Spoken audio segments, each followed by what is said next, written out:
Hi, welcome back to my channel. If you're new here, my name's Claire. This is Clarity Planner Company.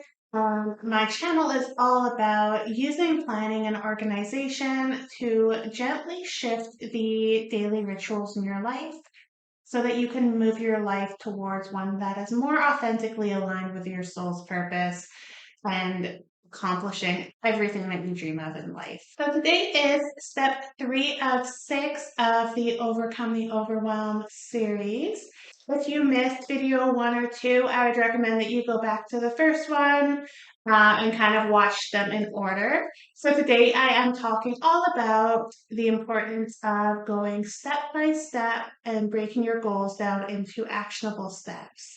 If that sounds like something you'd like to see, just keep watching.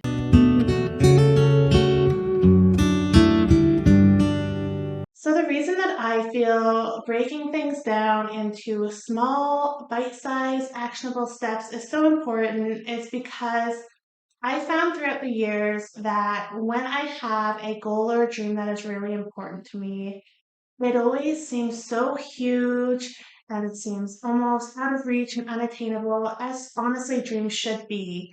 But when things are so important to us and they resonate with us on a deeper level, and we really truly want to accomplish them, sometimes it's scary to pursue them because if you do pursue it and you do accomplish it, you fear that you might have the feelings like, oh, I should have done this sooner, and you wasted a lot of time. Or on the flip side of that, it may be something that you pursue, and as you are kind of pursuing it, you actually realize this isn't what I wanted at all. This no longer resonates with me. The reality is not as good as what I thought it was going to be. The third option is that it may be something that you strive for and you never are able to fully actualize that.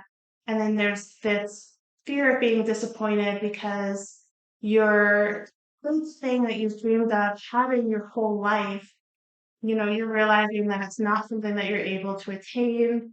And there can sometimes be like a period of mourning around that. So all three of those options, there is an element that could be fearful for you, whether it is succeeding, wishing you did it sooner, whether it is failing and realizing that it's not something that you're able to bring into your life and it's not meant for you, or that you strive to bring it into your life and you just realize it's not the thing that you thought it was going to be, and the reality does not live up to your expectations. However, all three of those options also have a really beautiful aspect to them. So if you do achieve your goals, that should be something, that you celebrate. You've been able to accomplish your dreams, bring that into your reality, whether that's something that you do when you're 20 or that's something when you do when you're 40 or 60 or 80. You have that ability to celebrate your successes and celebrate you bringing something into your life that you've always wanted to have or that you felt drawn to. And that is so much power in that. And that is something that even if you feel like it may be too late, it's always worth pursuing it and bringing it into your life. So accomplishing that will always feel amazing. So it's definitely worth pursuing in that case. The second option of potential outcome is that as you're pursuing it, you realize that it's not all you thought it was going to be, and you've been pursuing something and it can feel like you've wasted time because it's not for you and it's not a path you want to be on. It can feel like wasted effort. But the beauty of that is pursuing it and finding that out. You are eliminating the what if aspect of your life. What if I was able to do this and bring it into my life? What would it be like if I had done this? Oh, I wish I had, chased X, Y, and Z, something I've always wanted. And you would live with that for years and years of your life. However, pursuing it and realizing it's not for you, you're able to pivot, realize that's not the path that you were intended for, and try going in another direction. So there's definitely beauty and power and peace of mind that comes from that option. The third option is something that so many people fear, and it is that you're going to try to chase something and you're going to fail. And if you feel like you might fail, what's the point in trying? And again, I feel like it's kind of similar to the previous one where you're realizing that path is not meant for you, but you gave it a shot. So whether it is something where you have a change of direction because something is not what you thought it was going to be, you decided you don't want it, or whether it's something that you wanted but you're not able to actualize and bring in your life and it's not meant for you, regardless, having that peace of mind of knowing that you tried, of knowing that you pursued it, and knowing that it's not in alignment with your life and the direction that you're intended to go, will allow you to release that. And hopefully, you do allow yourself to release the burden and the mental space that is taken up by those dreams that may not be meant for you, and you're able to shift your focus and shift your perspective into your next phase or an alternate path you could take that may actually be more in tune with what you need on a soul level and is actually more in alignment with your authentic being and what you are meant to be doing with your life. So the first video I did, I spoke all about your why, finding your purpose, the reason you're wanting to pursue what you wanted to pursue, and doing the work on the meaning and driving forces behind what you're chasing. But then the last video I did was all about getting clear on your destination so that you know what you're trying to accomplish before you try to set out on a journey when you don't really know what you're trying to do or where you're trying to go. And so today is all about, once you have that clear vision of what you're wanting to do, how do you break it down into steps? And I spoke a little bit last week on, breaking it down into a 3-month goal or a 3-month vision. And I feel like that's a really important piece of the puzzle of being able to create action items from your big dreams and your big goals that seem like they may be impossible or out of reach. Having a 3-month goal is a really tangible goal, and it would be something that you know is possible for you to accomplish, even though you do want to make it a bit of a stretch for you to get there. So now that we have our 3-month goals, and I did include in last week's video that freebie with the quarterly planning sheet, so you can, you can lay out what is your goal for 3 months. And then this week, what we can do is start to break out the action items. So assuming you have your 3-month goals, I would say pick either 3 or 4 items that you're wanting to accomplish in the next 3 months or the next quarter of the year. And then what you're going to do is you're going to break those 3-month periods. So go goal by goal. So go by your first goal that you have, take you that 3-month vision that you have that you're wanting to accomplish, and think, okay, if you were to break that quarter down into 3 separate months, what would you have to accomplish in month 1, month 2, and month 3 in order to hit your 3-month goal by the end of the 3-month period? And so you'll see that there are action steps and action items that you can fill in within each of your intentions for the quarter. So I would kind of try to break it down by, as you can, and it depends on your goal and how it works to break it down. So if it's a goal that it has kind of 3, maybe you can break it down into 3 steps. So in your first step, that can be your first action that you wanted to accomplish, and then the second step, and then the third step, and so forth. However, it might not be something that you do in steps. It might be something that has multiple action items that can actually be done in parallel. And then if that's the case, you're going to want to just put in what those action items are. But then I would try to date beside each one. So if it's not something that, you're going to do this in month 1, this in month 2, this in month 3, which is how I would recommend you do it if you can, it would be You have your first item, when are you wanting to accomplish that by, and write a date beside it. The second item, when are you wanting to accomplish that by, and set a date beside it, and same with the third. However, I would say be very careful with this because you don't want to have all of your due dates within the third month. And the reason for that is when it's something that's meaningful for us and something that can be a little bit intimidating to bring into our life, we do have a tendency to procrastinate and kind of delay taking the action steps. So that's why I really like the month 1, 2, and 3 goals, because you can't procrastinate all the way until month 3 if you have something that you're needing to accomplish and you've committed to accomplishing in month 1. So even if you have items that can be done in parallel, I would strongly, strongly recommend that you still have one of those items that are due within the first month, one due within the second, and one due within the third. And if your project or intention does not work for that, then what you need to do is you need to take each of those parallel actions that might take the full 3 months to do, and you need to break those down into monthly benchmarks. So if one of your goals or your action items, say, is to create a course to go along with a package or a bundle that you're creating, then what you need to do is by the end of month 1, maybe you need to have your framework done and your course layout created. And then maybe in the second month, what you need to do is have all of your PowerPoint slides that you will be using while you're filming your videos to share with your students, created by the end of the second month.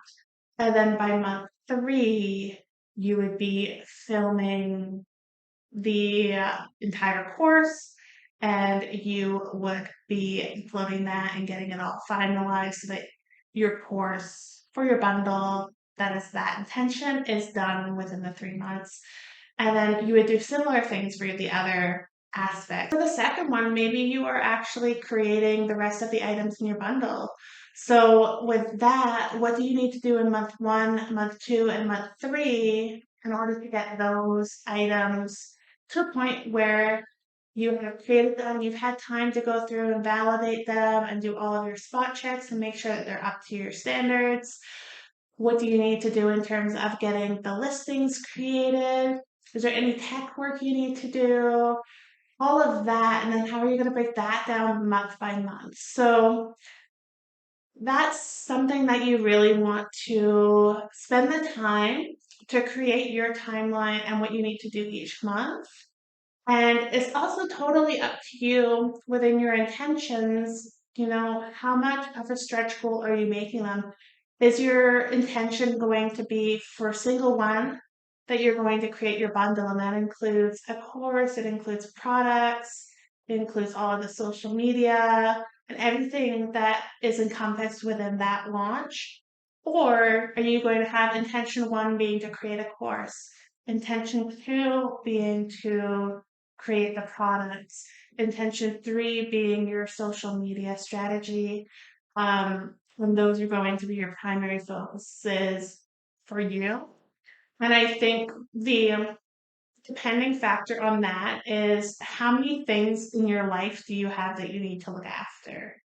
Like, if you are setting up intentions for all of the primary areas in your life. So for me, for example, I would probably have one for my business, I would have one for my school, I would have one to be with something in terms of my own personal development and growth.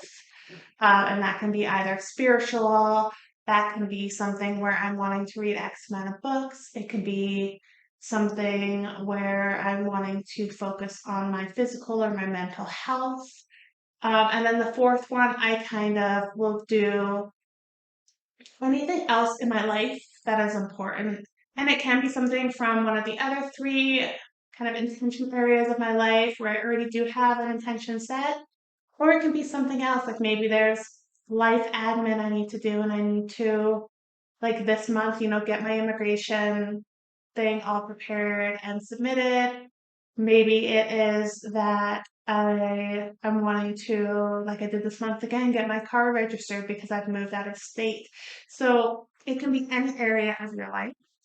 And you can totally customize what your focus is for each of the four, if you're doing four or less, if you're doing less intentions that you set out. If you have a family, obviously yours will look very different from what mine would look like because you have all of the responsibilities of, all of your children's activities that you might be taking them to.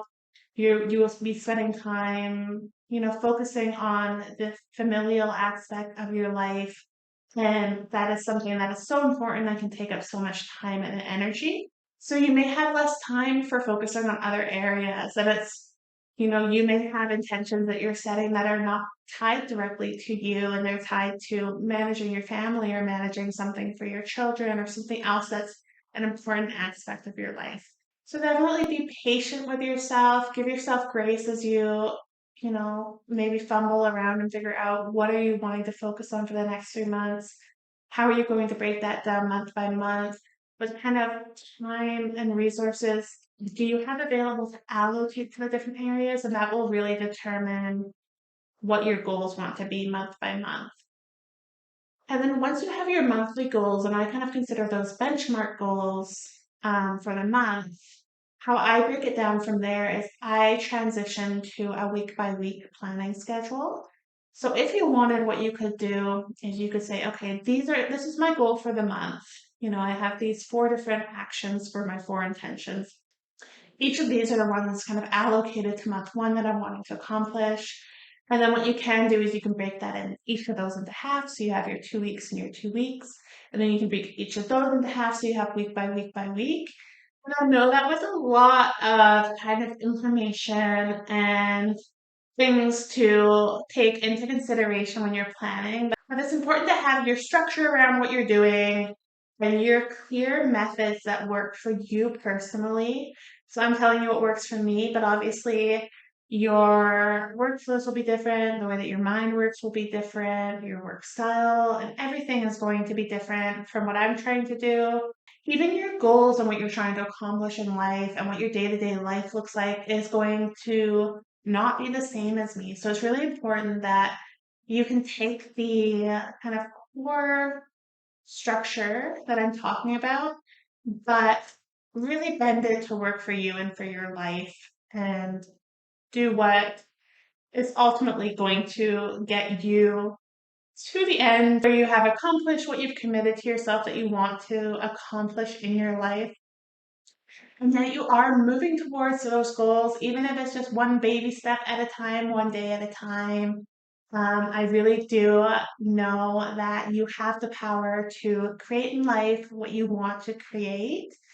Whether the end goal, it lives up to your standards, and hopefully it does, or you determine that a different path is something that is more aligned with where you're heading. And please do share below what your kind of plan is for the next week or for month or 3 months, whatever you determine you're going to be focusing on in the next little while. Please do share that. I would love to see what you're working on.